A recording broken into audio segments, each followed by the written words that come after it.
Ladies and gentlemen, thank you so much for coming tonight to our third shortlist screening to support the EE Rising Star Award. My name is Chris Mandel, I'm the features editor at Shortlist, and I'm joined by Florence Pugh.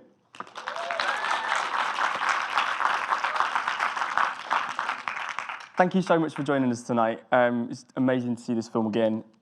Can you tell us a bit about, first of all, how you approached Catherine as a character and what you knew about her life before she got married? Because as it starts, we see her kind of get married off and doomed to this life with this horrible family. But what do you know about her life before then? So I think it is worth saying that when we filmed Lady Macbeth, I feel like I'm quite quiet. Am I quiet or can you hear me? All good? All right. When we filmed Lady Macbeth, there was a scene beforehand where she was seen with a child on a beach, and she was supposed to be kind of like a tutor to this family.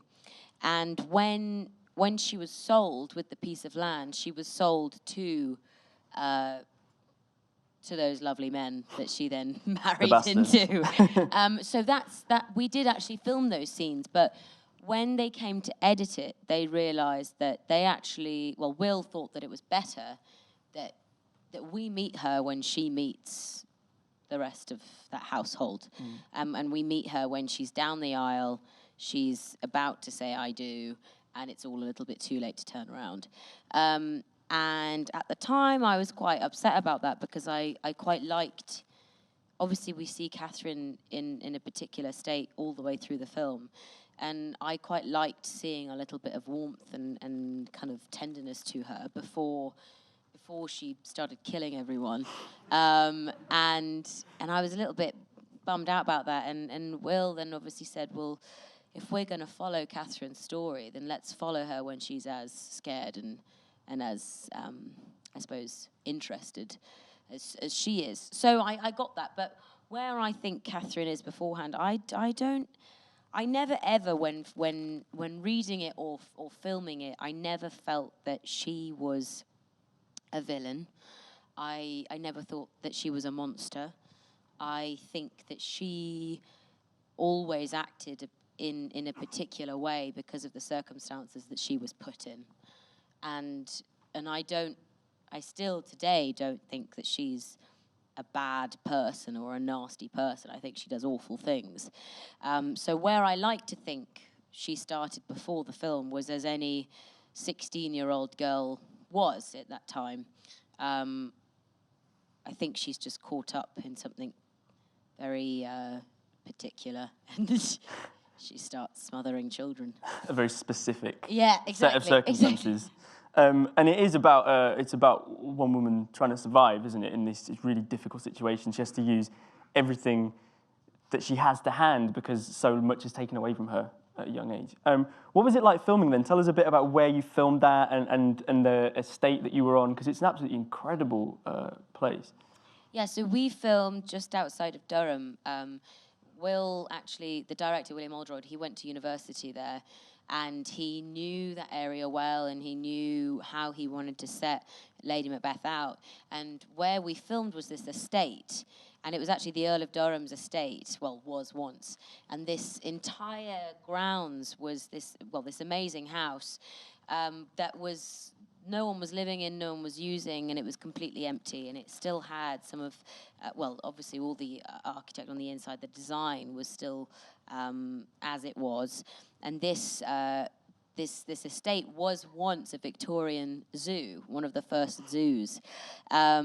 So actually the reason why it closed down, it wasn't made for that, but it ended up becoming. The reason why this zoo closed down was because too many of the chimpanzees kept on running onto the main road, which I thought was quite amazing. So they have all these drawings of these, lions and monkeys, and actually where I get married in the church was the lizard hut or the lizard house, where they kept all the lizards and snakes and the cold-blooded animals. But yeah, wow, I know, it's kind of cool. But yeah, that's where we filmed, and for filming wise, we only really had one location. So production office was set up there, and usually when you're filming, you always lose days in amongst the shoot to travel, because you have to travel the entire cast and crew and location to wherever you're going. But because we had one location, it meant that we could really set up camp there, and actually it really worked to our favor, because some days if a scene wasn't working or something wasn't happening, we'd just move upstairs and go shoot some other scene. So yeah. Tell me a bit about how you transformed into Catherine, because watching the scene where her corset gets put on, I mean, that made my ribs hurt just watching it. So what was it like with the way that she is made up, and then how did that help you become her? People have always asked me how I prepared for Catherine, and I didn't, in a funny way. I didn't ever feel like Catherine was calculated. I always thought that she was instinctive. And so I thought, well, I'm never, ever, ever going to know how it feels to shoot a horse or how to smother a child. So there was no point in me guessing, because I think that's the worst thing to do. So I tried to trust myself and tell myself that, well, there is no preparation for that. I can't force myself to put on a performance, because I have no idea how it feels to try and to bury a horse. So lots of those scenes I tried to not really think about, and I tried to live in them when I was doing it. Not in a horrible way, but in a way where I didn't really want to have that in my head. So lots of my preparation was completely down to the costume and down to the corset. And when I first had my costume fitting, Holly Waddington, who was the costume designer, put me in a corset and was putting on all these original garments on me. And I was quite excited about corsets, because as a kid, I always wanted to either go into clothes or go into acting or performing. So I was always excited about materials and how things worked. And I was like, yeah, I'm going to be in a corset. This is amazing. And I've always thought that corsets they are really beautiful. They're a work of art. And I remember asking Holly all these questions about this corset, and she was putting me in it and just realizing that it was a different type of breath. And about an hour into my fitting, I got these awful back pains, really, really awful. And they made a corset for me, so it was for my body, and it was obviously made of kind of modern give, so that I wasn't, strapped in with whale bones, which is what they were originally made from. But I started realizing that you are completely caged in your clothes, especially in all the big dresses and all the big crinolines. That was the point. And I noticed that when you're in those corsets and when you're in those dresses, if you eat, you use breathing space to fill your stomach with food. So you end up becoming silenced. And I would only realize this when I was doing it. And it's so interesting, because when women go on about wearing corsets, it is completely true. You cannot breathe. And if you are to do anything, you have to have someone to go to the loo with you, let alone help you bend over and put your shoes on. So I just found that fascinating. And if I knew that I didn't like wearing the corset, then you can sure bet that Catherine hated wearing the dresses. So we started putting that into the script. We started making sure that whenever Catherine was in a corset, she wasn't as free, she wasn't as creative. And whenever the boys leave home, she's always either in a nightie, in a dressing gown, or she's naked, and being happy as Larry and eating. I wanted her to be eating when she wasn't in a corset. So that played a massive part in my preparation, because it affects absolutely everything. You walk differently, you talk differently. The whole thing. Yeah. One of the things I really like about Catherine is that even from the start, she's quite defiant to the people that have effectively imprisoned her. And even when you're laughing at your husband, I just found that so different to the way that especially in period films, the women are often beaten down and it's so miserable. But there is this spark in her from the start, I think, that do you think she knows then that she wants to kind of find a way out, or is it something that only happens when she meets Sebastian? I don't think she's ever planned it. I think things happen because they do.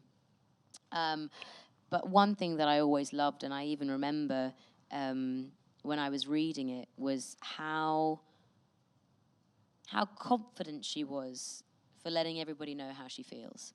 And I think, A, that's very rare for a woman in a period film, and B, that's very rare to actually watch a woman be unapologetic, I suppose. I don't really see that too often. It's only now that I'm really seeing a lot of it, but it was so special when reading it, knowing that it was set in 1865, that she just didn't give a toss. And if she wanted sex, she was going to go find sex. And if she wanted to drink alcohol, she was going to go drink the entire cellar's worth. And if she wanted, company, she would find it. And that laugh that you said, that was something, I don't know, she's constantly playing. She's constantly pushing the boundaries.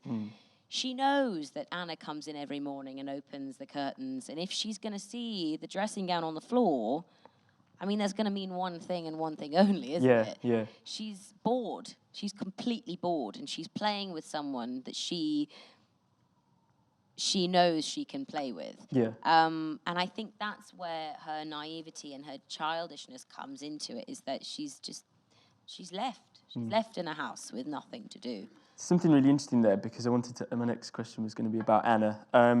Even though Catherine's circumstances are awful, she doesn't seem to have a lot of empathy for Anna, who's in a similar and worse position in a lot of ways.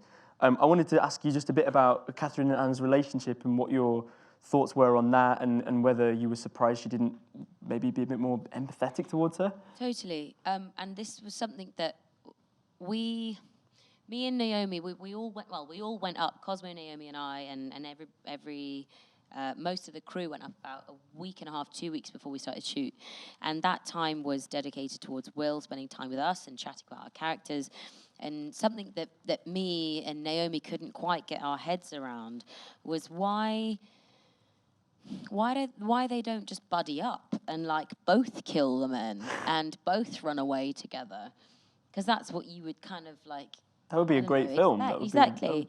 And I think what we came down to was that we thought that Catherine felt maybe betrayed, because part of the scene previous, which you guys didn't see, sorry, was they're on their way to the church. It's about 10-second scene. They're on their way to the church, and Catherine asks Anna, "What's he like?" And Anna says, "Yeah, you're going to be happy." And she says, "Yeah, but what's he like?" Essentially. And Anna says, he's a respectable man. And so then Catherine smiles and she runs off to the church. Now, obviously, that it plays anyway without that, but what we felt happened was somewhere along the line, Catherine felt like Anna had helped her get there, and Anna hadn't helped her stop where she was going. And Catherine, being as stubborn and as childish as she were, she couldn't let go of that grudge. And even though that's absolutely pathetic, there has to be something said for the fact that when Catherine goes in and finds Anna being bullied, she gets her down. Yes, she's horrible to her later, but she gets her down and she frees her. But still, even though she's been kind to her, she has to then call her a pig. So I do think there is this funny, she won't let people be awful to her, but she can't actually find it in herself to forgive this woman that essentially helped her be caged. And there is also something in the fact that if you look at the two women, Catherine, despite the fact that she has power, she has no freedom. Anna does. Anna can go outside. Anna can have conversations. Anna can go have a life. Even though she's working in the house, she can still be free. And so all those times where you watch Catherine looking out the window and looking at Anna, that's where that came from in me, and how I tried to judge that was that despite the fact that there's clearly different titles, weirdly Anna has more freedom than Catherine does, and that really, really gets to Catherine. So that's where it kind of came from. But yeah, there's been lots of questions about why they didn't just buddy up and become Yaya Sisterhood. But that's where we kind of came from, and And I feel like for Catherine to grow, she kind of has to... Yeah. I suppose you can imagine her not trusting her. Like, what's to stop her ultimately turning her in or like... Because she'll have been in that situation for so long that she's conditioned to just, serve her boss kind of thing. I thought that was a really interesting point. And also, one thing that is quite interesting is the relationship between her husband and his father. There's a very interesting sort of toxic relationship between them because he even seems to ask his dad's permission to leave in one of the dinner parties at the start. That's really interesting. Yeah, I mean, part of where Catherine's behaviour comes from is from copying the men. Yeah. So when the men are gone and she goes into the stables and she says, face the wall, she learnt that from her husband telling her to face the wall when he tried wanking to her. Like, it's all really weird behaviour that son has learnt from dad, Catherine's learnt from son, and it's all this kind of like childish learnt behaviour thing. And their relationship between father and son is awful as well. It's when he dies and he says, I shall place my 2 feet on his grave in the morning. They don't like each other. Cheers. Thanks, Dad. But also you tell them to stop laughing, which is exactly what your husband says to Catherine. I thought that was really interesting how they kind of borrow that. One of the scenes I really wanted to ask you about is the scene where you shoot the horse, because I thought that horse was such an amazing performer. Tremendous acting from the horse. He was genuinely incredible. He was my favourite actor to work with ever. So it was actually Will's birthday when we filmed it. We filmed me getting married in the morning and then me shooting the horse later on in the afternoon. And when we came to it, the horse trainer came up to me and he goes, all right, okay, the horse has 3 goes, and he'll do it once, he'll do it twice, he'll do it thrice, and then that's it. And I was like, what do you mean? He was like, okay, so first go will be like, give it a go. Second time, you've got to ace it. Third time, it's kind of in case the second time doesn't work. But after the third time, guy doesn't really know, horse doesn't really know that that it's not working anymore. And I was like, what do you mean? He was like, basically, horse knows when it's working and when it's not working. And I was like, wow, this is amazing. He's got a great contract. And so I didn't quite understand what was going on. And we kind of like went on and I was told where, I needed to do the gun and all this malark. And then I walked on. And as I walked on, I shot the horse. And as I shot the horse, literally in time, this horse leapt up and squealed, jumped, screamed, whinnied, landed on the floor, wriggled around. As I shot it and this happened, I screamed because I thought I'd shot the horse. And then I've been like, oh my God, the horse, oh my God, oh my God. And then they say, Will goes, cut. Florence, you need to carry on with the scene. I was like, I think I shot the horse. Like, no, he's just reacting. So this horse was so fantastic that I actually thought I'd shot this horse. And so the guy, the horse trainer, came. He was like, right, okay, so that was your first go. You got 2 more goes. I was like, oh, God, crap. So then the second go, I was like, right, okay, so this horse is really going to jump for it. Amazingly, they train this horse with they recognize what you're doing, and the horse is also linked up to a lead. And depending on what the guy does, like with these tugs and pulls and all this stuff, the horse will then perform. But the horse knows that he'll have 3 goes, and then that's it. So we did it, and it was the most amazing scene because I just had to react. This horse, I didn't have to rely on lines or someone, doing their spin on something. This horse was absolutely fantastic. So that is why it was my favourite scene, just because it was totally real. And horrible, really horrible. This horse was screaming, and I went to go and shoot it again. It's like, oh my God. So yeah, that's why it was my favourite. Also, so unlike anything I've ever done. Yeah. And was the horse okay with you after, when you stopped filming? This was the best bit, was like afterwards, when I have to bury the horse, the guy comes up to me and he's like, okay, so you've done the 3 goes. And I'm like, yeah. And he was like, right, okay, so now you're doing the burying. I was like, yeah. And he was like, okay, come in. I was like, yeah. So I was basically like in between the two horses' legs. And he was like, right, go a bit to your left. I was like, yeah. Go a bit to your left, yeah. Go a bit to your left, yeah. And he was like, right there, go, yeah. And he was like, he'll kick you in the face. I was like, right, okay. And he goes, you go any further, he'll smack you. And I was like, when is he going to smack me? And he goes, well, basically, if I triggered him, this horse would try and get up. And as he got up, he would just clobber me in the face. So when I'm burying that horse, I'm literally like, so yeah, brilliant. Mate, they say you shouldn't work with animals, but that sounds like a really good experience. One of the things I really loved about, especially rewatching the film, is that sometimes you can't really tell what's actually going on in Catherine's head, especially the more the film goes on.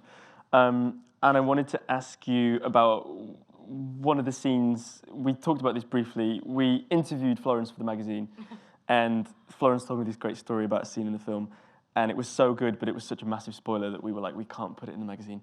So I really want to ask you, in front of these people, tell me about the big lie that she tells and how that scene came together. So I'm going to do a bit of backstory quickly.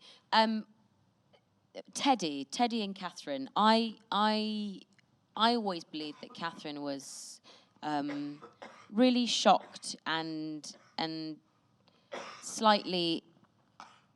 It's her only bit in the film where she's maternal. I don't think she is maternal, but I think it's the only bit in the film where she is.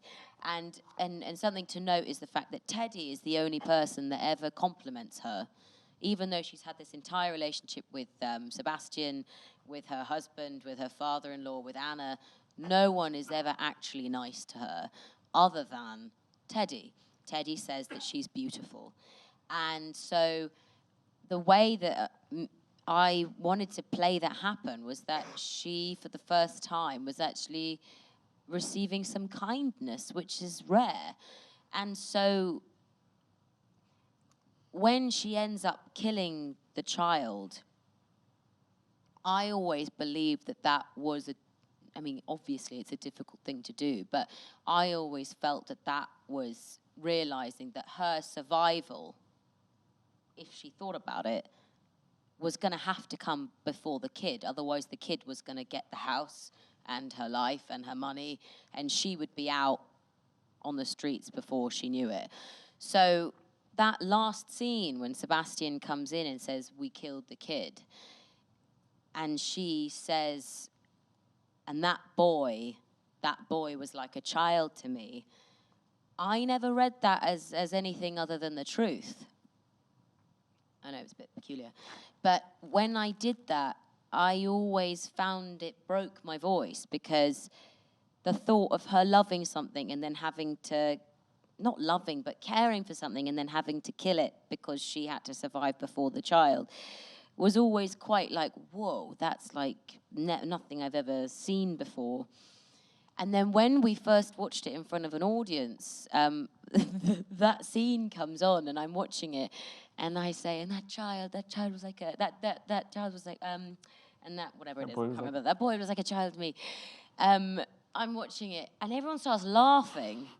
I'm like, what are you talking about? It's not funny. And then it kept on happening. People kept on laughing. And people kept on saying, oh, that laugh at the end, did you really, that lie at the end, did you really think about it? And I still, to this day, which is funny, because obviously maybe my head's too much in it, but I then probably think that that's the biggest lie in the film, because she means it when she says it. And how disturbing is that she means it? Yeah. She's talking about the child and uses it. She's like so manipulative. She uses it in that moment. She's allowed to show a little bit of like, sadness, but only when it suits her. Right, yeah. I mean, the first time I saw it, I took it at face value and I was like, wow, we've finally seen this sort of scrap of humanity in her after all this stuff she's gone through. And then you were like, yeah, that's not actually true. She made it up. And I then watched it this time and I was like, oh my God. Well, I don't think that she just made it up. I think she genuinely felt that, but she gave it a slight window. Yeah. But yeah, and then everyone told me that was like, oh yeah, Catherine's really good at pretending, isn't she? I was like, oh, okay, oops. We haven't talked about Sebastian much, so tell me a bit about what it was like working with Cosmo and your kind of interacting together as characters. Amazing. So working with Cosy was fantastic, and when we auditioned, Shaheen Bey casted it, and when we auditioned, did 3 chemistry reads with 3 guys. And one of the notes that Will started giving halfway through the day was like, I want you guys to wrestle. So the aim of the game was he would try and push me and I would try and push him, and whoever fell over first won. And then we had to play the scene from there. And there were so many amazing actors that day that were really, really beautiful and had, a wonderful presence. But Cosy was the only one where me and I, we both of us, we just fought each other. And that was the key of Sebastian and Catherine, was this like push and pull, this tug, this fight. And actually it was so easy to do any of the naked sex scenes with him, any of the fighting scenes with him, because we just didn't care. It was like, if I elbowed him in the groin, it wasn't a thing. And if he kind of accidentally hit me in the chest, it wasn't a thing. It was just, that was the nature of Catherine and Sebastian, was to be borderline aggressive whilst showing their kind of attraction to one another. And he is usually so awkward to do any sex scenes, but for some reason it was just super, super easy, and there was no weirdness or funniness. It was just like, yeah, cool, we're open, we're doing this. I guess because the characters feel like they're on the same page in a lot of ways, that must really help when you're actually working together. The film's been out it's been quite a long time since the film came out, and it's had such an amazing reception. And I wanted to ask you, why do you think the film and Catherine specifically have like resonated so well with people? I think because it's unlike things that we've seen. I think she is I've said this so many times, but I really believe it. I think she's a very modern woman in 1865, and that's rare. I think we're very used to seeing a period drama where it sticks inside kind of the norm, and it doesn't. It doesn't stick inside the norm, and we actually see this woman want things, and not only want things, but she goes out and gets them when she's not allowed them, and weirdly, that's quite rare. Yeah. And I think lots of people have been attracted by that. Lots of people have been repulsed by that, and I equally love that too. There's been so many Q&As where people have just shouted abuse at the fact that Catherine is awful, and I'm like, yeah, great, give me more. And then there's lots of people that want to, thank Alice for this character, and I just think it's not usual that we find a woman like this, as young as she is, to react the way that she does, and people have responded to that, which is great, and I love talking about it. So yeah. Good. And what does it mean for you then, given what you just said, to be nominated for the EE Rising Star Award? Oh, amazing. It's a bit of a weird one. My parents have been arguing over who gets the 3+1. So I've been like, guys, calm down. It's not worth a divorce, I swear. It's mental. I think when we made this film, it was so tiny and it was such a small family and it was made for such a small amount of money that I never, ever, ever thought that it was going to make it this far. Not because I didn't believe in it, but because it's just it's not expected. And when we were making it, there was such a feel of like everybody mucking in, and if that chair needed to be moved, then someone quickly moved it, which is so odd for film usually, or TV, anything. And there was such a special feel because everyone was invested because of the storyline. We weren't all paid major checks. We were all kind of aware that this was because we all wanted to do it.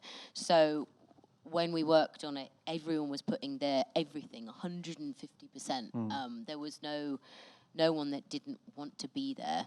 And so to see this film now go so far is amazing. And every time it's gone to a new festival or a new award or a new ceremony or a new whatever, it's really lovely to see it bloom.